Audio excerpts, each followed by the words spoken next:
just a few miles away from what is today downtown Los Angeles. One of the most critical battles of the Mexican-American War took place. Here now, history at the OK Corral brings you the brutal true story of the Battle of Rio San Gabriel. Los Angeles, California, January 8, 1848.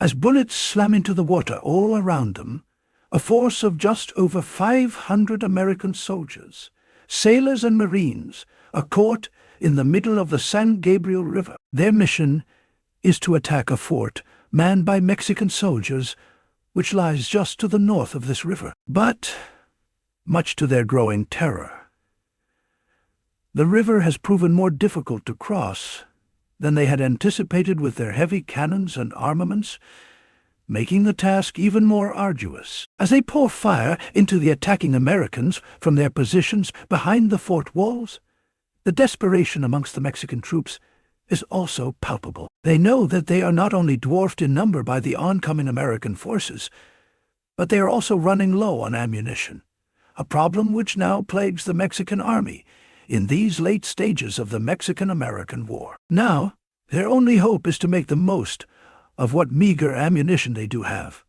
or they will be overrun and their homeland of Alta California will likely be lost. Every man on either side of this battle knows the stakes at hand, and thus a vicious fight now unfolds. As bullets whiz by them and the cries of wounded men and animals fill the air, many of the Americans crossing the rather innocuous-looking river suddenly find themselves quite literally bogged down in a pocket of quicksand. This makes them easy targets for their Mexican adversaries, and gunfire from the fortress quickly begins to concentrate on the unfortunate Americans now momentarily stuck midway across the river. Unfortunately for the Mexican troops, the poor quality of their gunpowder and dwindling ammunition supplies makes precision firing all but impossible. However, despite the relatively inaccurate fire, they attempt to make up for this deficiency with volume and intensity of fire in a last-ditch effort to thwart the attack. In a matter of only a few seconds,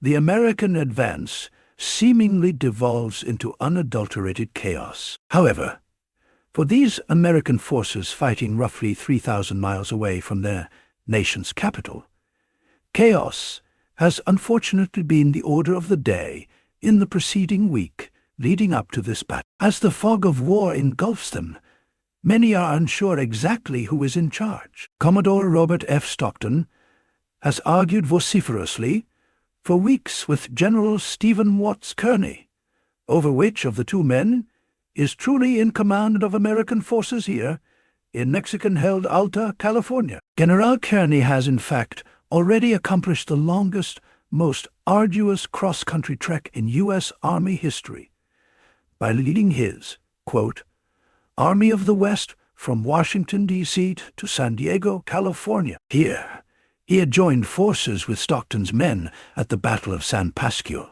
where they narrowly escaped total annihilation at the hands of the Mexican army. Now, the arduous trek, in combination with the hard-fought battle, has greatly depleted not only Kearny's men, but the horses that his cavalry soldiers rely so heavily upon. Now, on the outskirts of Los Angeles, he finds his forces to be far fewer in number than those commanded by Commodore Robert F. Stockton, the 52-year-old New Jersey-born veteran naval officer, has held firm in his assertion that, since he has more men under his command, he should rightfully be in charge of the entire attacking force. Though General Kearny, in fact, has the military authority to override Stockton's demands, he eventually acquiesces to giving Stockton at least nominal command. Now, as the American forces struggle to dislodge their artillery pieces from the river bottom's thick mud, Stockton does indeed take the opportunity to assert his leadership,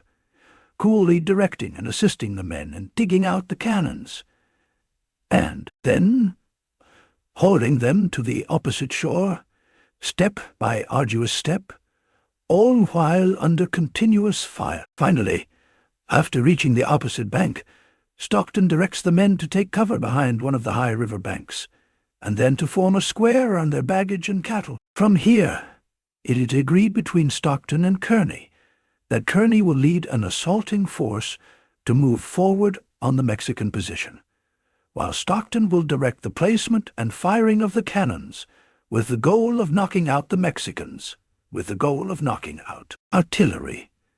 Meanwhile, seeing their efforts to stop the Americans crossing has failed, General José María Flores orders his cavalry troops, the famed California Lancers, to take the field in a headlong offensive against the Americans' position. The Lancers, known for their seemingly anachronistic choice in weaponry, with their 14-foot-long steel-tipped lances, have in fact proven lethally effective thus far, even against forces armed with vastly superior firepower. This is due largely to the California's prowess as horsemen, capable of feats that would later be relegated only to trick riders.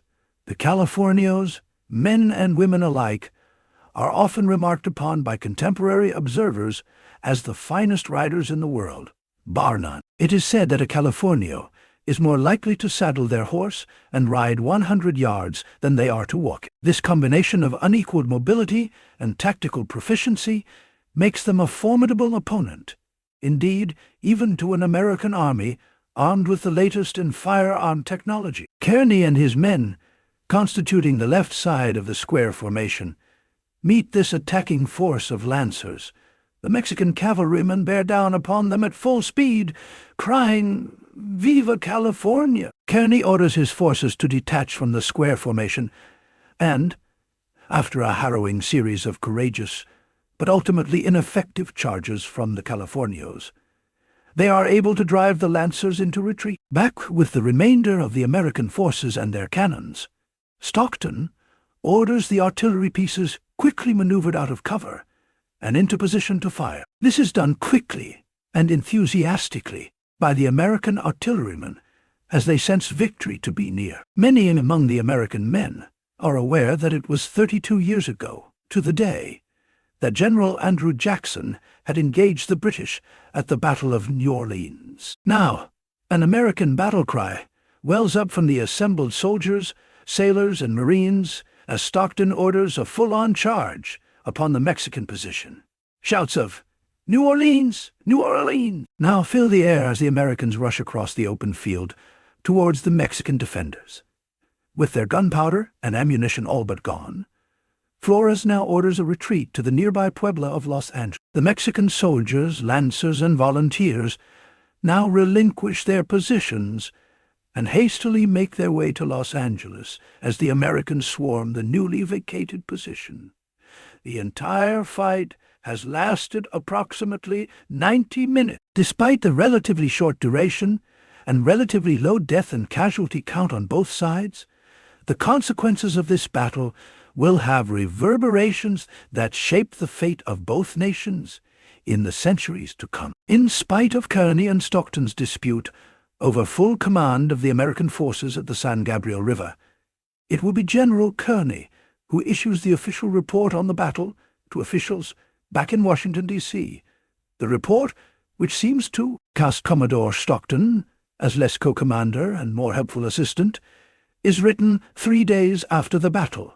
It reads as follows: Headquarters, Army of the West, Ciudad de Los Angeles, Upper California, January 12, 1847. Sir, I have the honor to report that at the request of Commodore R.F. Stockton, who in September last assumed the title of Governor of California, I consented to take command of an expedition to this place, capital of the country, and that, on the 29th of December, I left San Diego with about 500 men, consisting of 60 dismounted dragoons under Captain Turner, 50 California volunteers, and the remainder of Marines and sailors, with a battery of artillery. Lieutenant Emery, topographical engineers, acted as Assistant Adjutant General. Commodore Stockton accompanied us. We proceeded on our route without seeing the enemy until the 8th instant, when they showed themselves in full force of 600 mounted men, with 4 pieces of artillery under their Governor Flores, occupying the heights in front of us which commanded the crossing of the River San Gabriel, and they, ready to oppose our further progress. The necessary disposition of our troops was immediately made by covering our front with a strong party of skirmishers, placing our wagons and baggage train in the rear of them, and protecting the flanks and rear with the remainder of the command. We then proceeded, forded the river, carried the heights, and drove the enemy from them after an action of about 1.5 hours, during which they made a charge upon our left flank, which was repulsed, soon after which they retreated and left us in possession of the field on which we encamped that night. Our loss in the actions was small, being 1 private killed and 2 officers.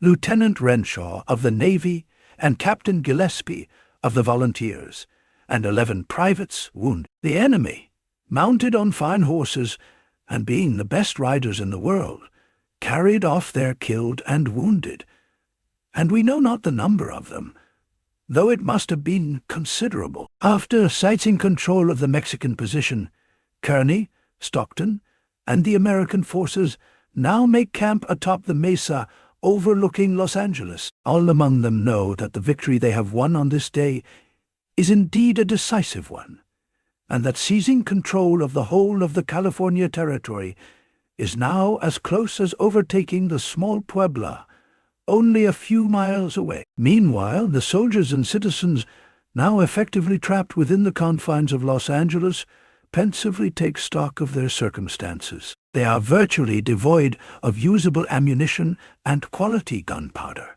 and have been forced to forfeit virtually all of their territories in the span of only a few months. Many among them have in fact long argued for annexation by the United States, having grown weary of dismissive treatment of themselves and their lands by the Mexican government, who by and large considers their northern territories to be both of little value and little import.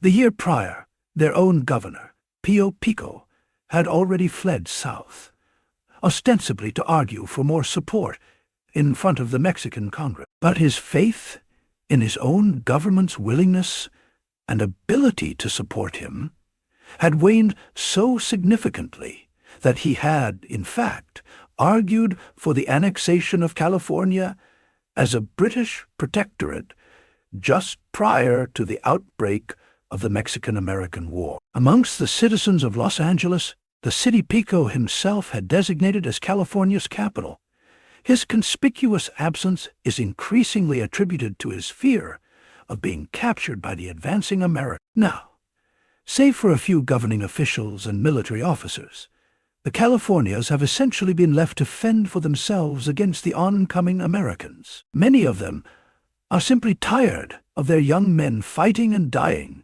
for a government who seems unable and unwilling to outfit them with proper weapons and officers. However, there are many who insist that the American incursion must be halted at all costs.